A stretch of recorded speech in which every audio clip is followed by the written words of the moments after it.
السلام علیکم ورحمۃ اللہ وبرکاتہ۔ الحمد للہ رب العالمین والصلاة والسلام علی رسولہ الکریم، اما بعد۔ وعن انس رضی اللہ تعالی عنہ قال كان النبي صلی اللہ علیہ وسلم اذا تکلم بکلمة عادها ثلاثا حتى تفهم معنه واذا اتى على قوم فسلم عليهم ثلاثا رواہ البخاری۔ حضرت انس رضی اللہ تعالی عنہ فرماتے ہیں کہ اللہ کے رسول صلی اللہ علیہ وسلم جب بھی کوئی دین کی بات بتلاتے تھے یا کہتے تھے تو اللہ کے رسول صلی اللہ علیہ وسلم عادها اذا تکلم بکلمۃ، کہ اللہ کے رسول صلی اللہ علیہ وسلم جب بھی کوئی کلمہ کوئی بات بولتے تھے، لوگوں کو وعظ و نصیحت کرتے تھے، لوگوں کو دین کی باتیں سکھلاتے تھے، اعادها ثلاثا، تو اللہ کے رسول صلی اللہ علیہ وسلم اس کو 3 مرتبہ دہراتے تھے۔ ای یقول تلک الکلمات وتلک الجمل 3 مرات، اللہ کے رسول صلی اللہ علیہ وسلم اس کو 3 مرتبہ کہتے تھے۔ تو کیا پہلی مرتبہ کہنے کے بعد 3 مرتبہ کہتے تھے؟ تو گویا کہ 4 مرتبہ کہتے تھے، ایسے تو ہوگا، لیکن ایسا نہیں ہے، بلکہ پہلے مرتبہ کو لے کر کے 3 مرتبہ کہتے تھے۔ پہلی مرتبہ کو، کیونکہ اعادہا کہا ہے، اعادہا ثلاثا، اس کو دہراتے 3 مرتبہ، یعنی کہ ایک مرتبہ کہہ دیا 3 مرتبہ اس کو دہراتے تھے، نہیں، بلکہ اعادہ میں پہلی مرتبہ بھی شامل ہے۔ کل ملا کر کے 3 مرتبہ اللہ کے رسول صلی اللہ علیہ وسلم اس کلمے کو کہتے تھے۔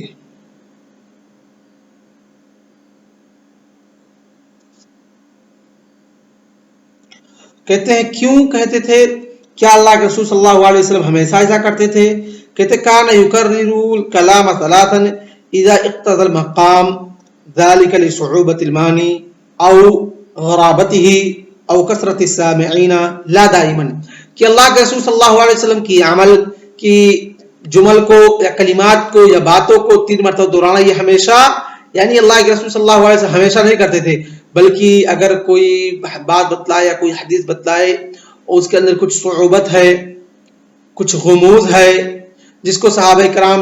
نہ سمجھ سکے ہیں، تو اس کو دہراتے تھے۔ یا بہت سارے سامعین ہیں، اس زمانے میں لاؤڈ اسپیکر نہیں ہوتا تھا، تو اللہ کے رسول صلی اللہ علیہ وسلم 3 مرتبہ دہراتے تھے تاکہ تمام لوگوں تک باتیں پہنچ جائیں۔ اور کیوں؟ کیونکہ بغیر حاجت کے کوئی بات دہرانا یہ کلام کے حسن میں سے نہیں مانا جاتا، بلکہ کلام کے قبح میں سے ہے، کہ آپ لگاتار بغیر ضرورت کے، بغیر کسی حاجت کے 3 مرتبہ ایک بات بولے۔ جیسے میں حدیث پڑھا رہا ہوں، یہی کہوں اللہ کے رسول صلی اللہ علیہ وسلم نے کہا، اللہ کے رسول صلی اللہ علیہ وسلم نے کہا، اللہ کے رسول صلی اللہ علیہ وسلم نے کہا، یہ بہتر ہے؟ نہیں اچھا لگے گا، بلکہ کلام کے اندر ایک قبح پیدا کرتا ہے، ایک قباحت پیدا کرتا ہے۔ لیکن جہاں کوئی معنی خیز بات ہے یا کوئی غامض الفاظ ہیں جو آپ لوگوں کے سمجھ سے پرے ہیں، تو وہاں پر اگر میں دہراتا ہوں تو وہاں وہ کلام قبیح نہیں سمجھا جائے گا۔ تو یہی اللہ کے رسول صلی اللہ علیہ وسلم ہمیشہ کلمے کو یا کلام کو یا جمل کو نہیں دہراتے تھے، بلکہ جہاں اس کی ضرورت محسوس ہوتی تھی اللہ کے رسول صلی اللہ علیہ وسلم کو کہ یہاں دہرانا بہتر ہے تاکہ لوگ اس کو اچھے سے سمجھ سکیں۔ کیونکہ کیا کہا؟ حتی تفہم عنہ، تاکہ یہ بات اللہ کے رسول صلی اللہ علیہ وسلم کی وہ بات لوگوں کے عقل میں بیٹھ سکے، لوگ اس کو سمجھ سکیں، اس کلام کا احاطہ کر سکیں، اس کو حفظ کر سکیں۔ اور اسی طریقے سے تو گویا کہ یہ حدیث اس بات پر دلالت کرتی ہے کہ اگر کوئی علم شرعی قرآن و حدیث کی تعلیم حاصل کر رہا ہے، کوئی کسی کو پڑھا رہا ہے، قرآن و حدیث کی تعلیم دے رہا ہے، تو اللہ کے رسول صلی اللہ علیہ وسلم کی بات کو پہنچا رہا ہے، تو اس کو چاہیے کہ اگر کوئی غامض غموض الفاظ اس حدیث کے اندر ہے یا کچھ بات ایسی ہے جس کے اندر باریک بینیاں ہیں کچھ، تو اس کو چاہیے کہ اپنے طلبہ کے لیے وضاحت کر دے، اس کو 2 مرتبہ 3 مرتبہ دہرائے، جیسا کہ اللہ کے رسول صلی اللہ علیہ وسلم اپنے شاگردوں کے لیے، صحابہ کرام کے لیے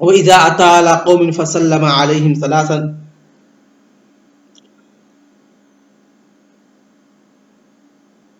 کہ جب اللہ کے رسول صلی اللہ علیہ وسلم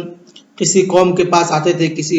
مجلس کے پاس آتے تھے، لوگ ایک جگہ اکٹھا ہیں، تو ان کے اوپر 3 مرتبہ سلام کر دیتے ہیں۔ کہتے ہیں پہلا سلام استئذان کا ہوتا تھا، محدث کرام اس کی تفسیر کرتے ہیں، شرح کرتے ہیں، کہتے ہیں احدها للاستئذان، کہ ان سلام میں سے جو پہلا ہوتا تھا وہ استئذان کے لیے ہوتا تھا، والثانی عند دخول، اور جب داخل ہوتے تو دوسرا اس وقت کہتے تھے، اور تیسرا جب اللہ کے رسول صلی اللہ علیہ وسلم اس قوم کو چھوڑ کر کے واپس آنے لگتے تھے، یعنی وہاں سے اٹھ کر کے آنے لگتے تھے، عند الوداع، تو تیسری مرتبہ کرتے تھے۔ اور ہر ایک کیا ہے؟ سنت ہے۔ اور بعض لوگ کہتے ہیں نہیں، اللہ کے رسول صلی اللہ علیہ وسلم اس کو اس وقت یہ عمل کے 3 مرتبہ سلام کرنے والا اس وقت کہتے تھے جب سامعین بہت زیادہ ہوئے، جہاں سے اللہ کے رسول صلی اللہ علیہ وسلم داخل ہوئے وہاں پر سلام کیا تو وہاں کے لوگوں نے سن لیا، لیکن ہو سکتا ہے کہ دیگر لوگ نہ سن پائے ہو، پھر جب آگے بڑھتے تھے تو ان سے سلام کرتے تھے، پھر اور جب دوسری طرف آتے تھے تو ان سے سلام کرتے تھے۔ اس طریقے سے 3 سلام اللہ کے رسول صلی اللہ علیہ وسلم کے ہو جاتے تھے۔ تو کہنے کا مقصد یہ ہے، مصنف رحمہ اللہ نے جس مقصد کے تحت کتاب العلم کے اندر اس حدیث کا ذکر کیا ہے کہ اللہ کے رسول صلی اللہ علیہ وسلم جب صحابہ کرام کو کوئی بات بتلاتے تھے، قرآن و حدیث کی دین کی تعلیم دیتے تھے، تو اس کو 3 مرتبہ دہراتے تھے۔ جب بات کے اندر کوئی غموض ہو، یا بات اہمیت کی ہو، یا کوئی معنی خیز بات ہو، یا کوئی بہت ہی اہم بات ہو، جیسا کہ اللہ کے رسول صلی اللہ علیہ وسلم جلب انتباہ کے لیے حضرت سعد بن معاذ رضی اللہ تعالیٰ عنہ سے کہتے تھے یا سعد، کہتے لبیک و سعدیک رسول اللہ، پھر اللہ کے رسول صلی اللہ علیہ وسلم نے حق اللہ علی العباد و حق العباد اللہ بتلایا۔ تو اسی لیے جلب انتباہ اور لوگوں کو بات سمجھ میں آ جائے آسانی سے، اس لیے دہراتے تھے۔ تو ہم کو بھی چاہیے کہ جب اللہ کے رسول صلی اللہ علیہ وسلم کی حدیث کا، قرآن و حدیث کا دراسہ کرے، شریعت کی باتیں پڑھے، تو اگر کوئی غموض والی بات ہو تو اس کو بھی اپنے طالب علم کے لیے اس کو 3 مرتبہ دہرا دیا کرے۔ اس کے بعد دوسری حدیث، وعن ابی مسعود الانصاری رضی اللہ تعالی عنہ قال جاء رجل الى النبي صلی اللہ علیہ وسلم فقال انه ابدع بي فاحملني فقال ما عندي فقال رجل يا رسول الله انا ادله على من يحمله فقال رسول الله صلی اللہ علیہ وسلم من دل على خير فله مثل اجر فاعله رواه مسلم۔ حضرت ابو مسعود الانصاری رضی اللہ تعالی عنہ فرماتے ہیں کہ اللہ کے رسول صلی اللہ علیہ وسلم کے پاس ایک بندہ آیا، فقال انه ابدع بی، کہ اللہ کے رسول صلی اللہ علیہ وسلم میری جو راکبہ سواری ہے جس پر میں سوار ہوتا ہوں وہ تھک چکی ہے۔ ابدع بی مطلب کہ وہ تھک چکی ہے، چل چل کر کے وہ تھک چکی ہے اور وہ اب چل نہیں رہی ہے لگاتار۔ فاحملنی، تو آپ مجھ کو اپنے سواری پر بٹھا لیجئے۔ فقال ما عندي، تو کہا میرے پاس نہیں ہے۔ تو کیا کہا؟ میرے پاس سواری نہیں ہے۔ فقال رجل یا رسول اللہ، تو ایک آدمی نے کہا اللہ کے رسول صلی اللہ علیہ وسلم انا ادلہ علی من یحملہ، میں ان کی رہنمائی، ان کی رشد و ہدایت، ان کی رہنمائی ایک ایسے بندے کی طرف کر سکتا ہوں، ان کو بتلا سکتا ہوں ایک ایسے بندے کو جو ان کو اپنی سواری پر بٹھا لے گا، ان کو اپنے ساتھ سوار کر لے گا۔ تو اللہ کے رسول صلی اللہ علیہ وسلم نے فرمایا من دل علی خیر، کہ جس نے کسی کے رہنمائی کی، دل علی کیا کرنا؟ رہنمائی کرنا، رہنمائی کرنا، کا من دل علی خیر، جس نے کسی کی کسی بات کی طرف رہنمائی کی، فلہ مثل اجر فاعلہ، تو اس کو جس طریقے سے بندہ جو کام کرنے والا ہوتا ہے نیکی کا، جس طریقے سے اس کو ثواب ملے گا، اسی طریقے سے اس رہنمائی کرنے والے بندے کو بھی ثواب ملے گا۔ تو گویا کہ مصنف رحمہ اللہ اس حدیث کو کتاب العلم کے اندر ذکر کر کے اس بات کی طرف اشارہ کرنا چاہتے ہیں کہ اگر مدرس یا استاد اپنے طالب علم کو کی رہنمائی کرتا ہے علم کی طرف اور وہ لوگ علم حاصل کرتے ہیں، تو جس طریقے سے وہ لوگ علم حاصل کریں گے اور دوسروں کو نفع پہنچائیں گے، اس طریقے سے رہنمائی کرنے والے اساتذہ کو بھی، رہنمائی کرنے والے استاد کو بھی، جو لوگوں کو دین کی باتوں کی طرف، قرآن و حدیث کی تعلیم کی طرف رہنمائی کرتے ہیں، ان کو پڑھاتے ہیں ان کو قرآن و حدیث کے معانی و مسائل کو سمجھاتے ہیں، اس کی طرف رہنمائی کرتے ہیں، تو اسی طریقے سے علم دین حاصل کرنے والے کو جو ثواب ملے گا وہی ثواب رہنمائی کرنے والے اساتذہ کرام کو بھی ملے گا۔ اور اسی طریقے سے تیسری حدیث وعن جریر قال كنا في صدر النهار عند رسول الله صلى الله عليه وسلم فجاءه قوم عراة مجتاب النمار أو العباء متقلد السيوف عامتهم من مضر بل كلهم من مضر فتمعر وجه رسول الله صلى الله عليه وسلم لما رأى بهم من الفاقة فدخل ثم خرج فأمر بلالا فأذن وقام فصلى ثم خطب فقال يا أيها الناس اتقوا ربكم الذي خلقكم من نفس واحدة إلى آخر الآية إن الله كان عليكم رقيبا، والآية التي في سورة الحشر اتقوا الله ولتنظر نفس ما قدمت لغد تصدق رجل من ديناره ومن درهمه من ثوبه ومن ساع بره ومن ساع تمره حتى قال ولو بشق تمرة قال فجاء رجل من الأنصار بسرة كادت كفه تعجز عنه بل قال عجزت ثم تتابع الناس حتى رأيت كومين من الطعام والثياب ومن طعام وثياب حتى رأيت وجه رسول الله صلى الله عليه وسلم يتهلل كأنه مذهبا فقال رسول الله صلى الله عليه وسلم من سن في الإسلام سنة حسنة فله أجرها وأجر من عمل بها من بعده من غير أن ينقص من أجورهم شيء ومن سن في الإسلام سنة سيئة كان عليه وزرها ووزر من عمل بها من بعده من غير أن ينقص من أوزارهم شيء رواہ مسلم۔ حضرت جابر رضی اللہ تعالیٰ عنہ فرماتے ہیں کہ کن فی صدر النہار، صدر النہار کسے کہتے ہیں؟ ای اول النہاری،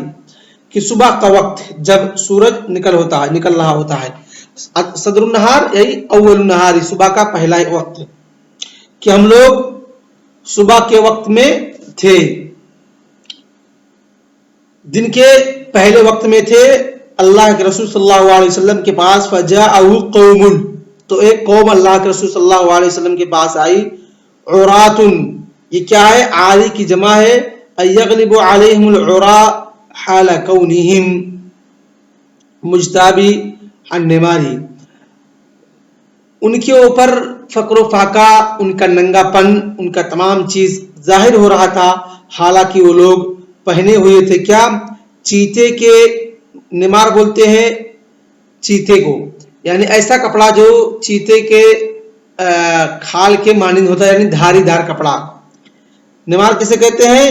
یا کساء مخطط من صوف، ایسا کپڑا جو صوف کا ہوتا ہے تو اور اس میں لائننگ کی ہوتی ہے، جس طریقے سے چیتے کے کھال پہ لائننگ کی ہوئی ہوتی ہے، اسی طریقے سے ان کے کپڑوں کے اوپر بھی لائننگ کی ہوئی تھی۔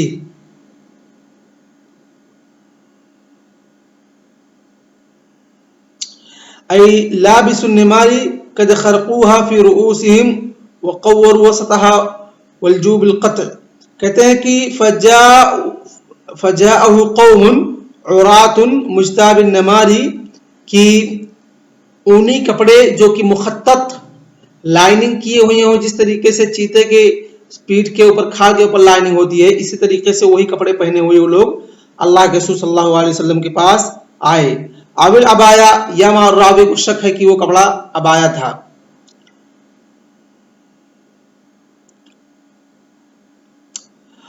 اور اس کے بعد کہا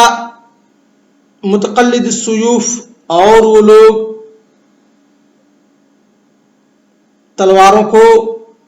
گردنوں کے اندر لٹکائے ہوئے تھے۔ عامتہم من مضر، ان میں کے عام لوگ کیا تھے؟ مضر کے تھے۔ ای اغلبہم و اکثرہم من مضر، کہ ان کے عام لوگ اور اکثر لوگ قبیلے مضر سے تھے۔ بل کلہم من مضر، بلکہ تمام کے تمام لوگ مضر سے تھے۔ فتمعر وجہ رسول اللہ صلی اللہ علیہ وسلم لما رأى بهم من الفاقہ، تو اللہ کے رسول صلی اللہ علیہ وسلم تمعر مطلب تغیرہ کہ اللہ کے رسول صلی اللہ علیہ وسلم کے چہرے کا رنگ بدل گیا، جو اللہ کے رسول صلی اللہ علیہ وسلم نے دیکھا، بہم ان کے تعلق سے، من الفاقہ جو فاقہ کشی، جو تنگ دستی، جو فقر و فاقہ، جو فقیری، جو مسکینی ان کو لاحق ہے، اس کو دیکھ کر کے اللہ کے رسول صلی اللہ علیہ وسلم کے چہرے کا رنگ بدل گیا. فدخل ثم خرج، پھر اللہ کے رسول صلی اللہ علیہ وسلم اپنے حجرے کے اندر داخل ہوئے، پھر نکلے. بلال کو حکم دیا، بلال نے اذان کہی، نماز قائم کی. اس کے بعد اللہ کے رسول صلی اللہ علیہ وسلم نے خطبہ دیا، اے لوگو اپنے رب سے ڈرو جس نے تمہاری تخلیق ایک نفس سے کی ہے، یعنی آدم علیہ السلام سے، الی آخر الآیہ. ان اللہ کان علیکم رقیبا، اللہ رب العالمین تم پر نگہبان ہے، تمہاری دیکھنے والا ہے کہ تم کیا کرنے والے ہو. ان تمام چیزوں کو اللہ رب العالمین کیا ہے؟ دیکھنے والا ہے. اس کے بعد کہاں تک؟ اور آیہ التی فی الحشر، اور اس آیت کی بھی تلاوت کی جو سورہ حشر کے اندر ہے. اتقوا اللہ، اللہ رب العالمین سے ڈرو. ولتنظر نفس ما قدمت لغد، اور ہر نفس کو، ہر آدمی کو چاہیے کہ اس نے اپنے اگلے جنم کے لیے، اگلے زندگی کے لیے، اگلے مرحلے کے لیے کیا پیش کیا ہے، کیا تیار کر کے رکھا ہے. تصدق رجل، پھر جب اللہ کے رسول صلی اللہ علیہ وسلم نے آیت تلاوت کی خطبہ دینا شروع کیا، تمام لوگ صدقہ کرنا شروع کر دیے. تصدق رجل من دینار، لوگ اپنے دینار،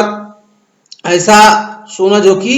ڈھال کر کے اس کو سکے کے شکل میں رکھا گیا ہو، یعنی سکہ بنایا گیا ہو. تو وہی تصدق رجل من دینار، آدمی اپنے دینار کو صدقہ کرنے لگا، اپنے درہم کا صدقہ کرنے لگا، کپڑے کا صدقہ کرنے لگا. اور اسی طریقے سے گیہوں، ایک سا گیہوں اور ایک سا تمر کو بھی اللہ رب العالمین کے راستے میں صدقہ کرنے لگا. اس کے بعد اللہ کے رسول صلی اللہ علیہ وسلم نے کہا وَلَوْ بِشَقِّ تَمْرَةٍ، کہ لوگوں اگر صدقہ کرتے ہو تو یہاں تک کہ اگر کسی کے پاس کچھ بھی نہیں ہے، کھجور کی گٹلی ہے، تو وہ بھی اللہ رب العالمین کے راستے میں کیا کرے؟ صدقہ کرے. قال فجاء رجل من الانصار بسرة كادت كفه تعجز عنها، تو کہتے ہیں کہ ایک آدمی انصار میں سے درہم، ایک ہتھیلی بھر کر کے، یعنی کف بولتے ہیں ہتھیلی کو، یعنی تعجز عنها، اس کی ہتھیلی سے وہ درہم گر رہے تھے. بلکہ بل قد عجزت، یعنی اس کی ہتھیلی میں پورے درہم نہیں آ رہے تھے، نہیں پوری ہتھیلی بھر کر کے درہم لے کر کے آیا اللہ کے صدقے کے لیے. ثم تتابع الناس، پھر لوگوں نے اس کو دیکھا اور تمام لوگ لگاتار صدقہ کرنا شروع کر دیا. حتی رأیت قومین من طعام و ثیاب، کہتے ہیں کہ صحابی کہتے ہیں کہ ہم نے یہاں تک کہ دو گھور دیکھے. قوم کسے کہتے ہیں؟ ڈھیر کو بولتے ہیں، یعنی کوئی جس طریقے سے کچرا پھینکتے ہیں یہاں تک کہ لاسٹ میں کیا ہوتا ہے، کافی بہت زیادہ ہو جاتا ہے، ایک اونچی شکل اختیار کر لیتی ہے. اسی طریقے سے کپڑے کھانے جمع ہوتے رہے، یہاں تک کہ ڈھیر بن گئے، ایک ڈھیر کھانے کا، ایک ڈھیر کپڑے کا. کہتے ہیں کہ یہاں تک میں نے دیکھا کہ اللہ کے رسول صلی اللہ علیہ وسلم کا چہرہ یتحلل، کی خوشی سے کھل اٹھا، کأنہ مذہبہ، گویا کہ کھلا ہوا خوشی سے حساس و بساس چہرہ ہے. فقال رسول اللہ صلی اللہ علیہ وسلم، تو اللہ کے رسول صلی اللہ علیہ وسلم نے کہا من سن فی الاسلام سنتا حسنہ، کہ جس نے اسلام کے اندر بہتر سنت قائم کی، بہتر طریقہ قائم کیا، تو اس کے لیے اس کا اجر ہے. اور اسی طریقے سے اس سنت پر قائم کر، اس سنت پر جو لوگ بعد میں قائم چلیں گے، وہ عمل کریں گے، تو اس بندے کو جس نے اس سنت کو قائم کیا ہے اس کو بھی عمل کا ثواب ملے گا. لیکن یہ نہیں کہ جو بندے بعد میں عمل کر رہے ہیں ان کے ثواب کو کم کر دے گا اللہ رب العالمین، ہرگز نہیں، بلکہ ان کا ثواب ان کو پورا کا پورا ملے گا. اور اللہ رب العالمین ان لوگوں کو جس نے اس سنت کو قائم کیا ہے، اس عمل کو قائم کیا ہے، اللہ رب العالمین ان کو بھی ثواب سے نوازے گا اور ان کے ثواب کو کم نہیں کیا جائے گا. اسی طریقے سے جس نے اسلام کے اندر بری سنت، برا طریقہ قائم کیا ہے، اللہ رب العالمین اس کو کیا کرے گا؟ اس کا بدلہ دے گا. اور جس نے، جو لوگ بعد میں اس پر چل رہے ہوں گے، برائی کا کام کر رہے ہوں گے، اس پر چل کر کے، اس طریقے کو اپنا کر کے، اس کا عذاب بھی، گناہ بھی، جس نے اس طریقے کو قائم کیا ہے اس کو اس کا عذاب ملے گا. من غیر ان قسم من اوزارہم شیئا، ان کے وزر میں سے، ان کے بوجھ میں سے کچھ بھی کمی نہیں کی جائے گی. مصنف رحمہ اللہ اس حدیث کو ذکر کر کے یہ بات بتلانا چاہتے ہیں کہ اگر کوئی علم شرعی حاصل کر کے، کوئی علم شرعی کا طریقہ اپنا کر کے اور لوگوں کو اس کو سکھلاتا ہے اور وہ طریقہ قائم کرتا ہے، تو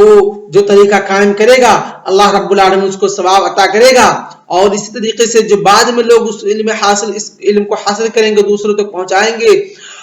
ان کو بھی اس کا ثواب تو ملے گا، لیکن جس نے یہ طریقہ پہلے قائم کیا ہے، جس نے سنت علم کی پہلے قائم کی ہے، اس کو بھی ان لوگوں کے عمل کی وجہ سے، اس طریقے پہ چلنے کی وجہ سے اللہ رب العالمین کیا کرے گا؟ ثواب عطا کرے گا. اور اسی طریقے سے دوسری حدیث عن ابن مسعود رضی اللہ تعالی عنہ قال قال رسول اللہ صلی اللہ علیہ وسلم لا تقتل نفس ظلما الا كان على ابن آدم الاول كفل من دمها لانه اول من سن القتل. اور جیسا کہ پچھلی حدیث کے اندر گزر چکا ہے کہ اگر کوئی برا طریقہ، برا راستہ قائم کرتا ہے اور بعد میں لوگ آ کر کے اس پر عمل کرتے ہیں، تو جو بعد میں عمل کرنے والے ہوں گے ان کو اس کی برائی کا بدلہ ملے گا، لیکن جس نے یہ طریقہ قائم کیا ہے اس کو بھی اس کا عذاب ملے گا. تو وہی کہا ہے کہ اگر کوئی نفس ظلم کی وجہ سے قتل کی جاتی ہے، لیکن اس کا عذاب، اس کا نصیبہ، گناہ کا حصہ آدم علیہ السلام کے پہلے بیٹے قابیل پر بھی پڑے گا. کیوں؟ کیونکہ قتل کی سنت اسی نے قائم کی ہے. قتل کی سنت اسی نے، قتل کا طریقہ اسی نے قائم کیا، کیونکہ اس نے اپنے بھائی حابیل علیہ السلام کو ظلمن و جورن قتل کر دیا تھا، جیسا کہ اللہ رب العالمین قرآن مقدس کے اندر ارشاد فرماتا ہے اذ قرب قربانا فتقبل من احدهما ولم يتقبل من الاخر قال لاقتلنك قال انما يتقبل الله من المتقين. تو گویا کہ اس نے قتل کا طریقہ دنیا کے اندر قائم کیا، تو اس کے قتل کے طریقے قائم کرنے کی وجہ سے، لاحق لوگوں کو ظلم کی جس سے قائم قتل کرنے کی وجہ سے، اور اس طریقے کو، ظلم کے طریقے کو قائم کرنے کی وجہ سے اللہ رب العالمین جتنے لوگ بھی دنیا کے اندر ظلم قتل کیے جائیں گے، اس کا بھار آدم کے پہلے بیٹے قابل پر بھی اس کا گناہ جائے گا. اور اسی پر ہم اکتفا کرتے ہیں. صلی اللہ علیہ نبینا محمد وعلی آلہ وصحبہ اجمعین. السلام علیکم ورحمۃ اللہ وبرکاتہ.